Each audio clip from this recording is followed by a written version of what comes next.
Said, Daryl, do not fool with Roger Kelly, he will kill you. How can you hate me when you don't even know me? I began seeking out members and leaders of the Ku Klux Klan. I'm not saying ship them back to Africa, although that wouldn't be a bad idea. Ku Klux Klan, an unashamedly extreme right-wing sect with one fanatical aim, white supremacy.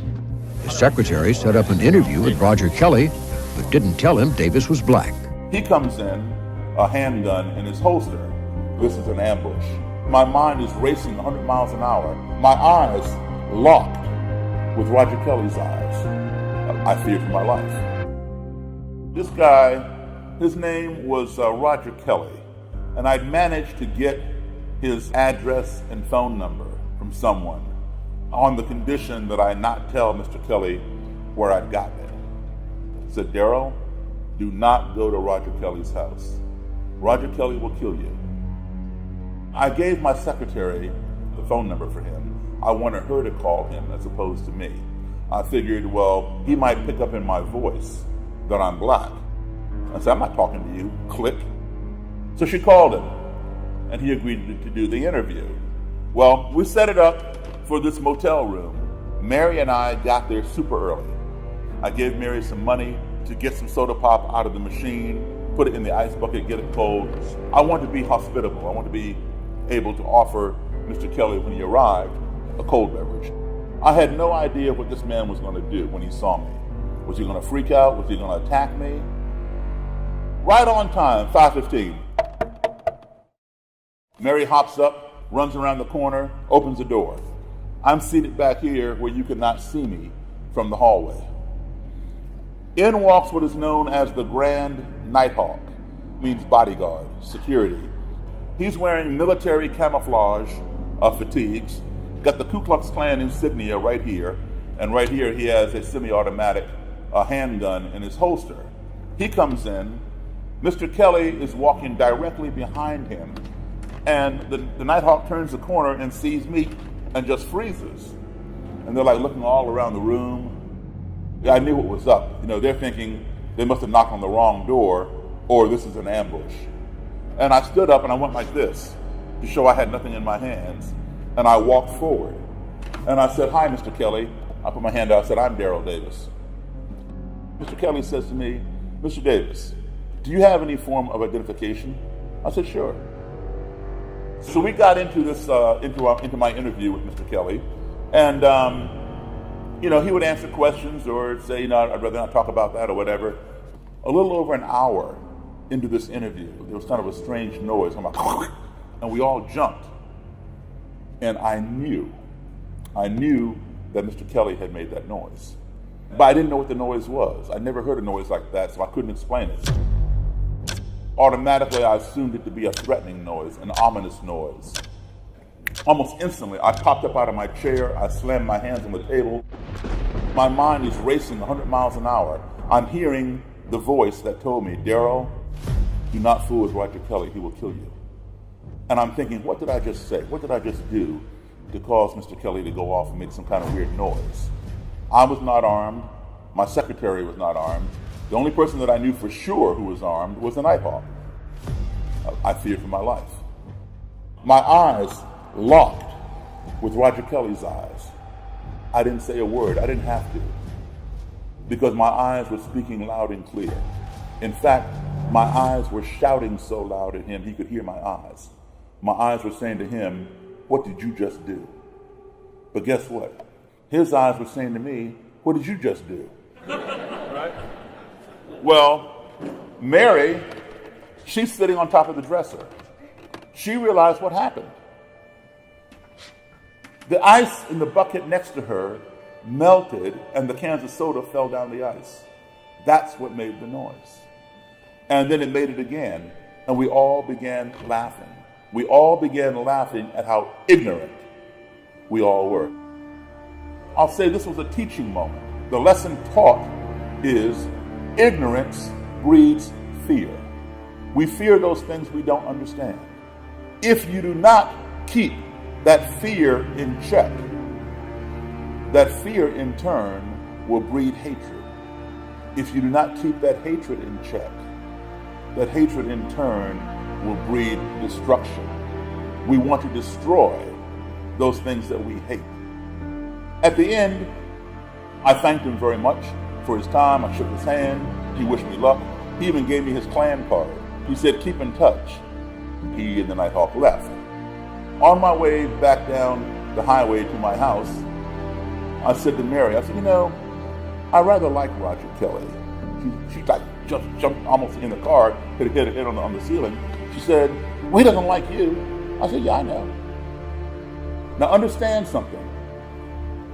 I did not respect what Mr. Kelly had to say. However, I am going to keep in contact with him.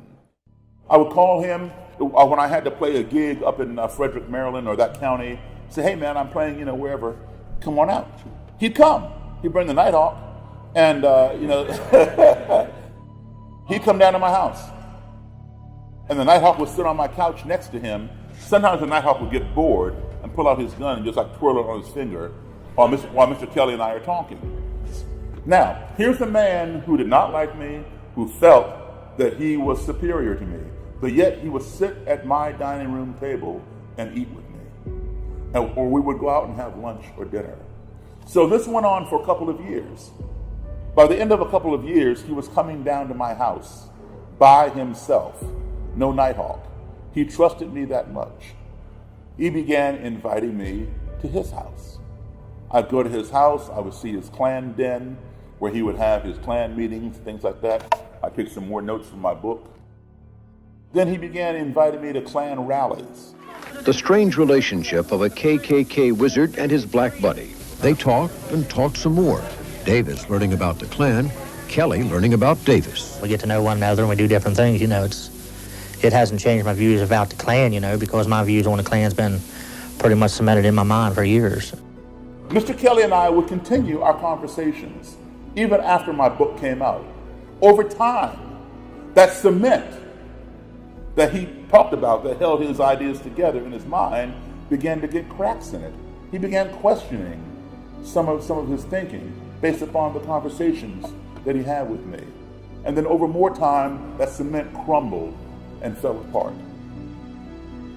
And then a few years back, guess what? Roger Kelly quit the Ku Klux Klan. I got more respect for that black man than I do you white men. A lot of times we don't agree with everything, but at least he respects me to sit down and listen to me. And I'll respect him to sit down and listen to him. Do you think that you had something to do with Roger Kelly leaving the Klan? Oh, I know I did. It was an exchange of information that made him rethink his ideology. And when Roger Kelly quit the Klan, he gave me his robe and hood. He and I became the best of friends.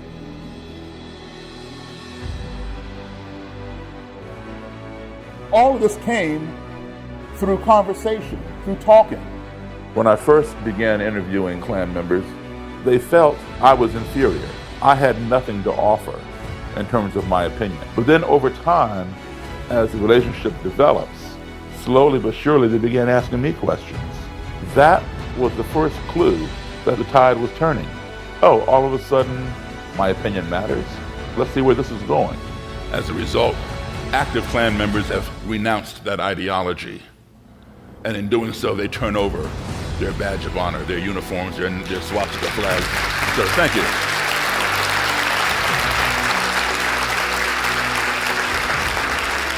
All right, my friend. Somebody violated their oath. So what do you think about your parents belonging to these organizations? I think it's fine. So now both daughters are in the Klan. And their father, he got sentenced to 10 years in a federal prison. So I thought, you know what? I'm going to call Tina, the mother. She hit the roof. Wanted to know, how did I get her phone number? What did I want? Blah, blah, blah. I said, Tina, shut up and listen to me for a second. I drove them out to their father was in prison, so they could visit him. And nobody in the Klan had ever done that for them before. And so they had a turnaround. Well, my little girl came a long way. No thanks to her father and I. We really did our best to destroy our kids. And I do believe God does work through people, other human beings, and he most certainly uses Daryl Davis as an instrument because that man has touched a lot of lives. How many members of the KKK have you stopped being members? Directly, between 40 and 60 people. Indirectly, over 200. People tend to feel comfortable around things with which they're familiar. And sometimes they may become xenophobic or develop a fear of things that are different. That fear can be overcome. If they go beyond that fear and develop a hatred, that's harder to overcome. We're not so naive as to think that everybody is going to change. No. There will be people who will go to their graves being hateful, violent, and racist. But if somebody is willing to sit down and talk with you, there's an opportunity to plant a seed.